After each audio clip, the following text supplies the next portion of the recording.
La nuova truffa gira sui telefonini e parte da un messaggino che arriva dal circuito Nexi. Si è portati a considerare la richiesta proprio perché non arriva da un numero sconosciuto, ma da una piattaforma di cui tutti i possessori di carta di credito hanno dimestichezza e conoscenza.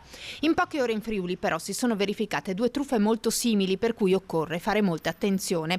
La prima denunciata a Palmanova da un 68enne di Trivignano. Il messaggino di Nexi diceva che erano state rilevate operazioni anomale sul suo conto corrente e veniva invitato a recarsi subito in banca per spostare i soldi su un conto più sicuro e salvare il denaro. Il signore in questione ha eseguito alla lettera, bonificando sul conto indicato 7.000 euro. È stato anche contattato da un finto operatore Nexi che gli ha consigliato, per rendere il tutto ancora più credibile, una volta fatta l'operazione, di andare dai carabinieri per denunciare il fatto. Quando è arrivato dai carabinieri, però, il malcapitato ha capito di essere stato truffato.